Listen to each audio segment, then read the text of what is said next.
I was born to be the collector. To protect a world I cannot be a part of. Destined to be feared for what I am. It is my fate.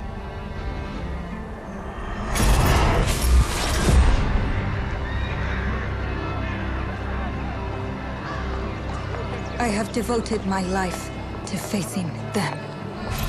Those granted the power to raise souls. Those corrupted by their gifts. Tilting the ancient balance toward cataclysm. But at last, their debt is due.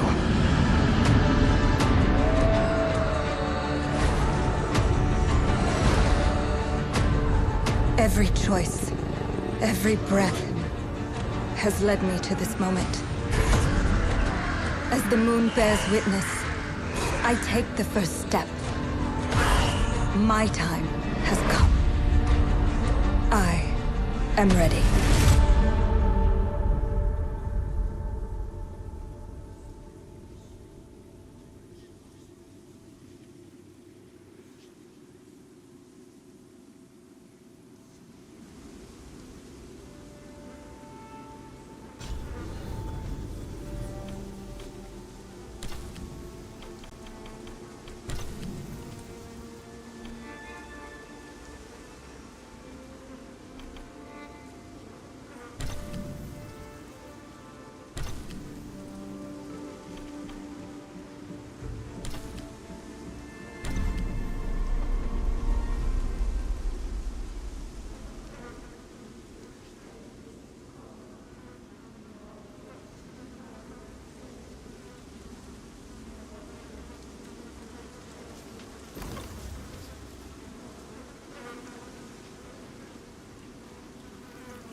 Please come in. Professor Lucas? Yes. Yes, and you must be Cleo. I'm up here. Please join me. Be right there.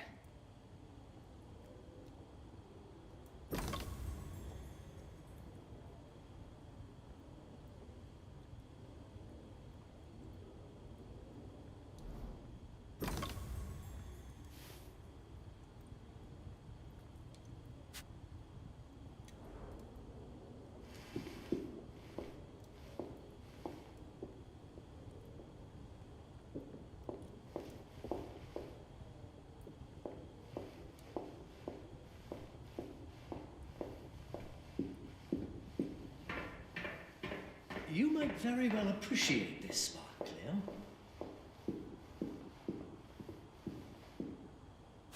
Pleased to meet you, Professor Lucas. The pleasure is mine, Cleo. I'm glad you called. Were you looking for something in particular? I was, but my intricate classification system failed me once again. You know, this is the exact spot where I met your father for the first time. Really? Yes, he was looking for essays on Rembrandt and other Dutch masters. His arms were brimming with books. He could barely see in front of himself. That sounds like my father. Yes. I recognized myself in his eagerness to learn. The same eagerness that brings you here, I suppose. Oh. Yes. I have the letter he gave me. Could you have a look? Absolutely. Let's go to my desk. So how's my dear friend Aaron? You called my father a friend. Of course. He never talked about you before giving me the letter. I was devastated when he told me about his condition. I'm sorry, Cleo. He told you? When? I saw him about a year ago. He warned me that you were going to call when you were ready. Oh. I guess he told you a lot. Not much more. He is a very private person, as you know.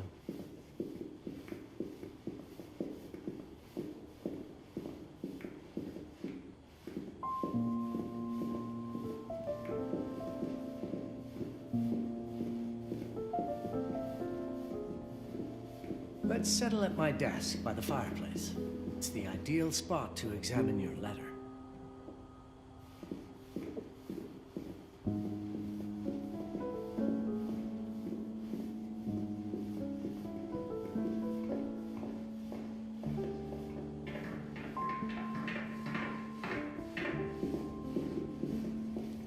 Let us settle at my desk, just there, by the fireplace.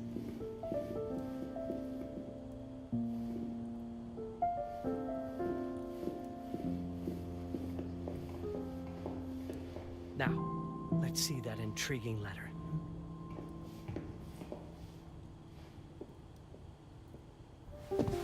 I can't read past the first line my father wrote.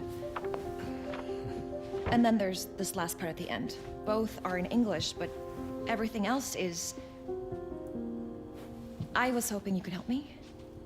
I've never seen anything like this before. The writing seems to be hidden behind some sort of veil, and there's movement in it. It's like something organic. You're absolutely right. I've only seen this once before. I have a 300-year-old manuscript that has the same protective layer, which means that this letter is from the Zandaris tribe. Zandaris? Yes, it's a very ancient tribe. I wonder how your father got this letter. Can you decipher it? I'm afraid I can't.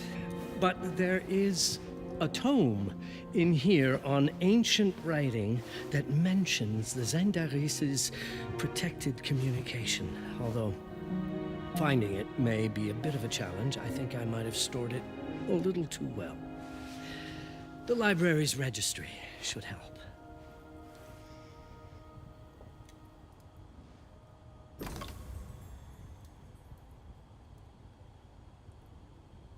Have you checked the ancient writing system section? The library's registry might help. It's right there in the center.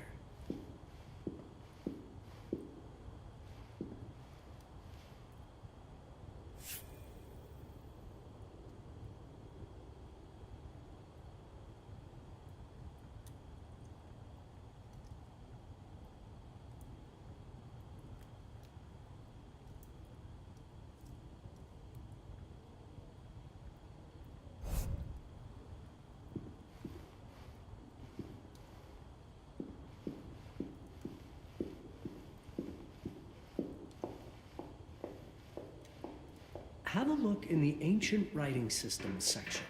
That's probably our best option.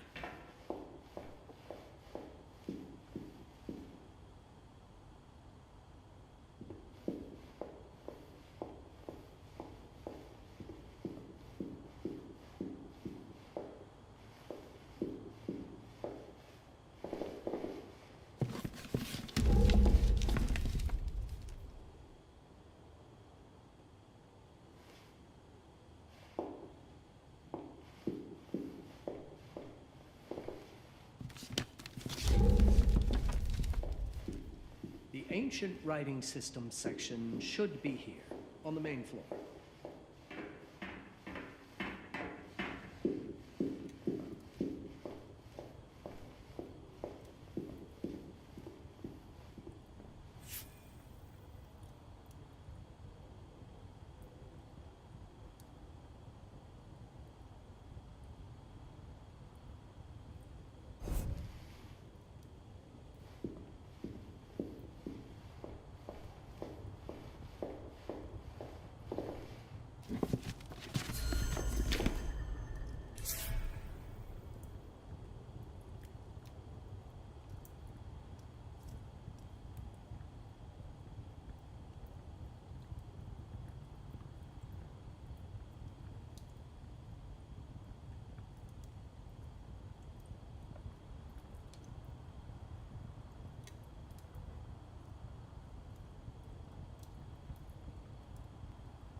What did you find? Protected Zendara's information was only decipherable through an object. Something called a heparin? Yes, of course. So you've heard of it before? I thought it was a legend. It varies depending on the source. I've never seen one. They said it appears as something unremarkable. I wonder, has your father ever given you something other than the letter? Something like a key or a pendant? He gave this to me when I was a child. But I don't think it has anything to do with... Fascinating. I don't see how this could help us decipher a language. Doesn't hurt to try.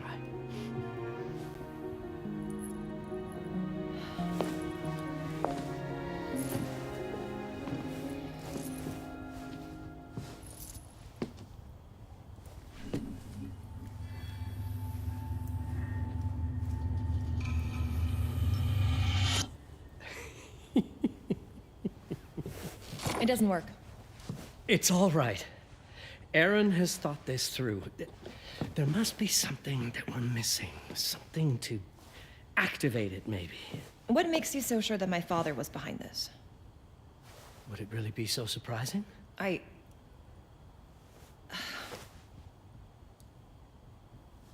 just wish he had told me more before he... I understand, but this is his way to do so. Aaron made sure that we would meet in this very room. He's a brilliant man. None of this is coincidence.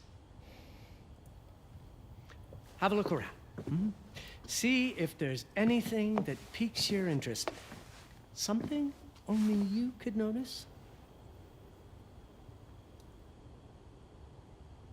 Did you know that my father donated a bust of Rembrandt to this school? I didn't.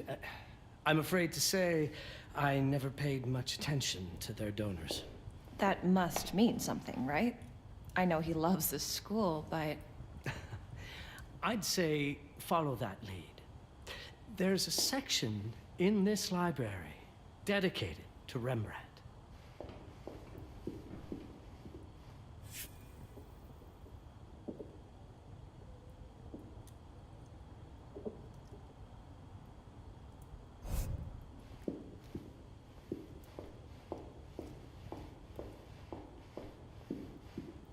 Show me everything your father might have left you, Cleo.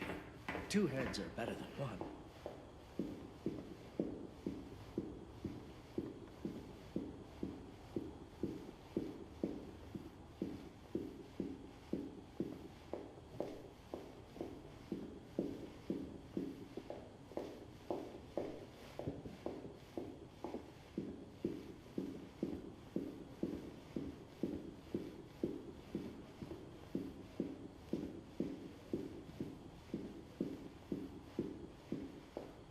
Rembrandt lead makes a lot of sense. There's a section on Rembrandt and the Dutch Golden Age up on the mezzanine. You should take a look.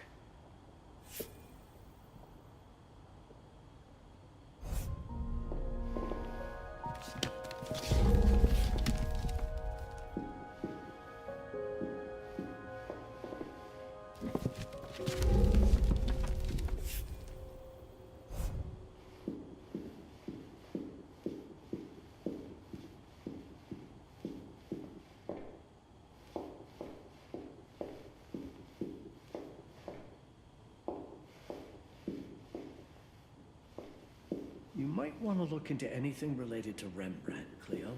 It makes perfect sense if we try to think as your father would.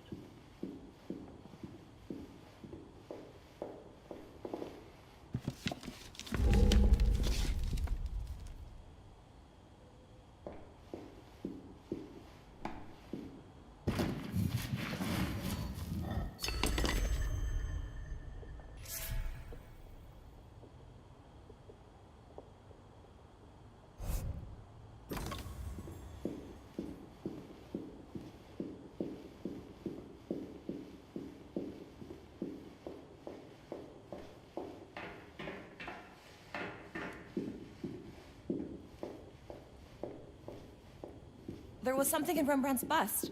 Of course. Dear Aaron, come, Cleo. Let us look at this together. My father left me. Wonderful. I don't understand it, but my name's on it. Let's see. Do you know what these symbols mean? It seems to refer to a special tool. A sacred tool, most probably, and blood from, I think it specifies lifeline. Blood from a lifeline. I remember. From the hand.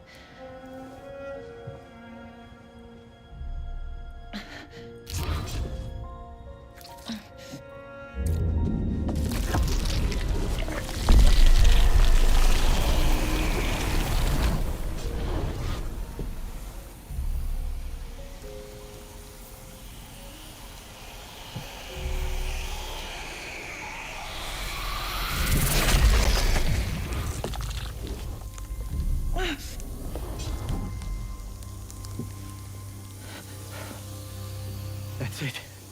That's the Hiparan. Aim it at the letter.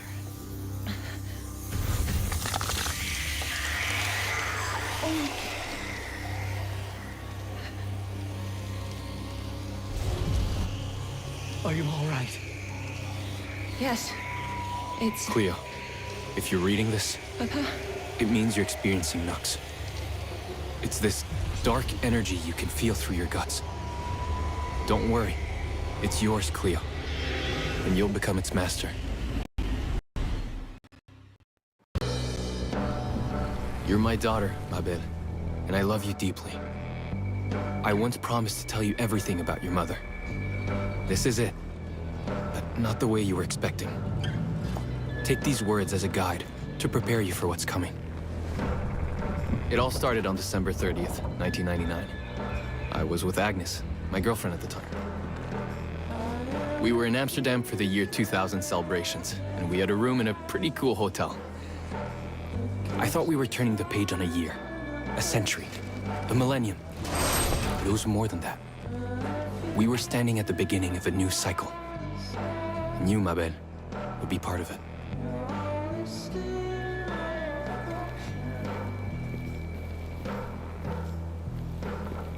Everything starts with Agnes, as far as you and I are concerned, Cleo.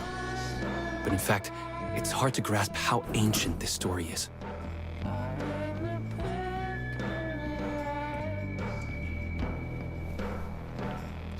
Agnes was different. An old soul, yet joyful, always surprised by life. From the very beginning, it felt as though she already knew me. It was awesome.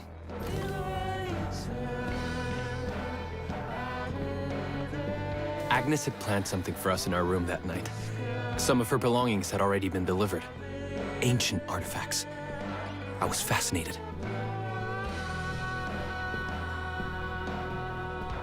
Truly, I had no idea what Agnes had in mind. But you know what, Cleo? I didn't care. I was in love. I never questioned Agnes's actions. She had a way of making me feel important and wanted. Needed, even.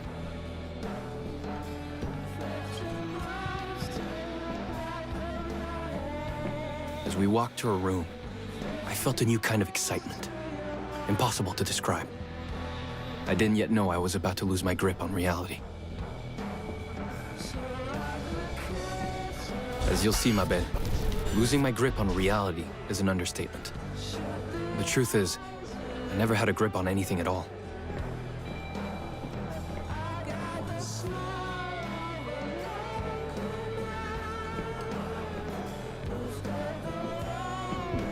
The closer we got, the more something stirred in my veins. Nothing unpleasant. More as though the city's canals were running through my body. There was something electric about Agnes.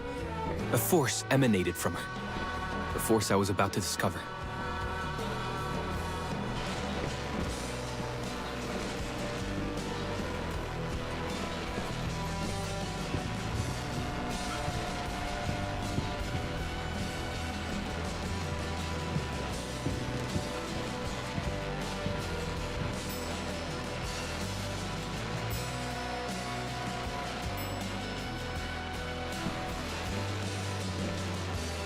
All in all, what awaited me in that room never felt threatening, Cleo.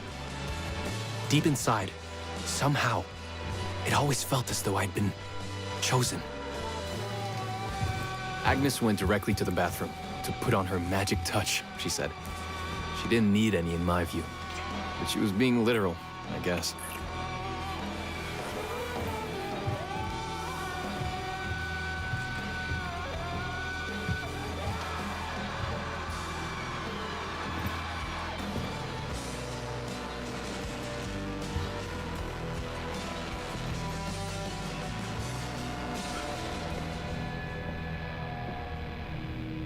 Could you set up my relics the way I told you to? She asked from the bathroom. I had to rummage through a chest, a shelf, even her bag to find those things of hers. So old they were unsettling.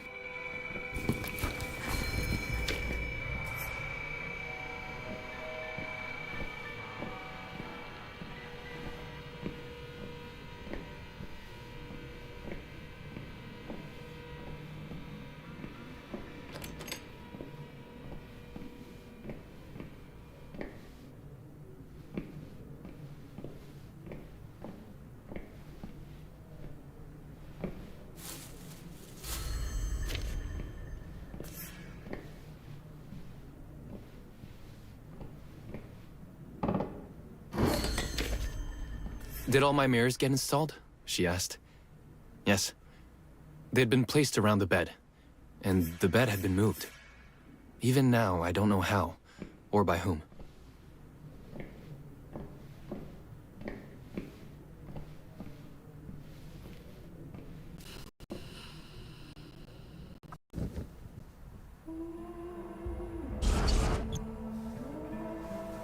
When everything was ready as Agnes requested, she came out of the bathroom.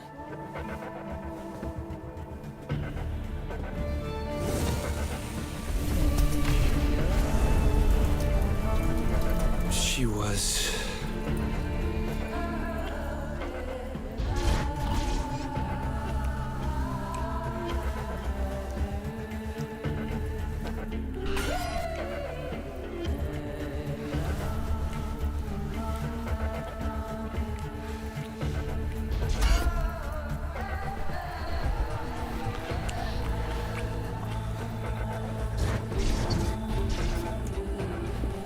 I have no words to describe what followed, Cleo.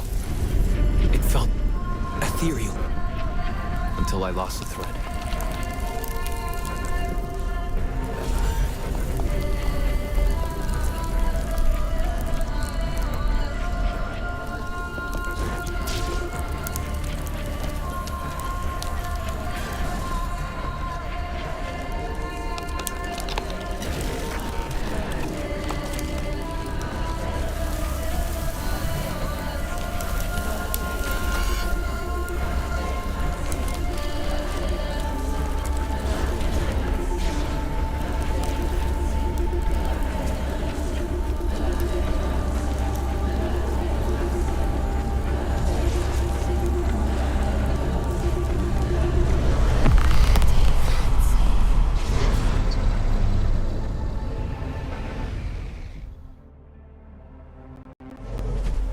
woke up or something.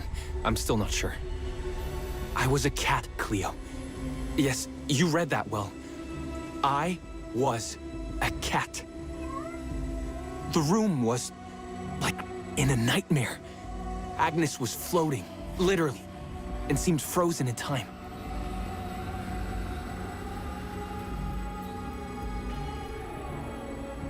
Of course, I thought I was dreaming, but not for long. It was too real, somehow. I could feel the fur on my body.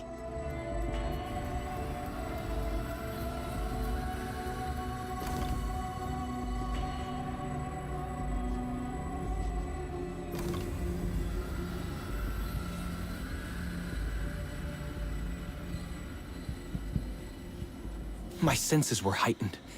Everything I saw or heard became a voice calling me. Go further, and you'll see. Go further, and you'll see.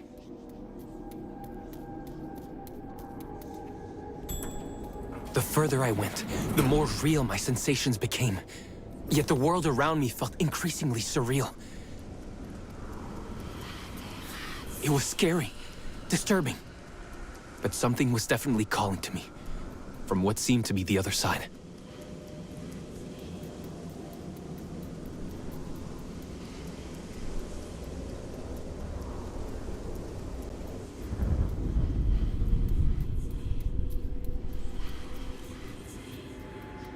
And then, in a forest, yes, a forest, I knew it in my bones. It was someone calling me. A woman.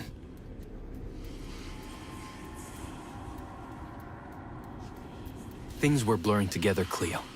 My cat spirit, a thirst for freedom, for leaping onto anything, and my pull toward her calls.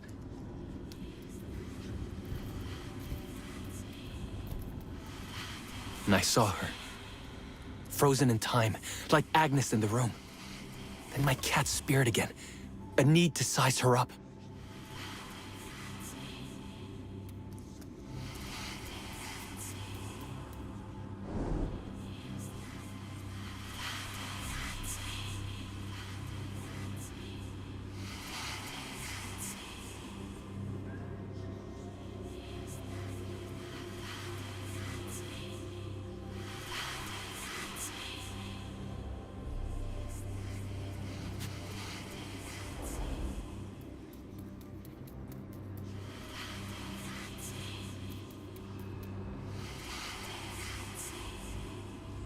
Then it happened.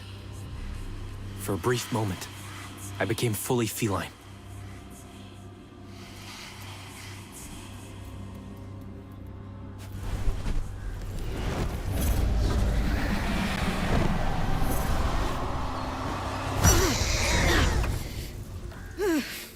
Welcome, Patarazzi. Welcome, Aaron. Aaron? You know my name? We talk? I can talk? I was in shock, Cleo. Nothing made sense. Yes, you are my union. My Patarazzi. My cat. Of course. But what? Did no one tell you about the ceremony? Where you come from? What? No! What do you mean? It matters not for now. I'm Noah, the Collector. Those are the Zendaris. Follow me, and I shall explain and all. We've much to do this night.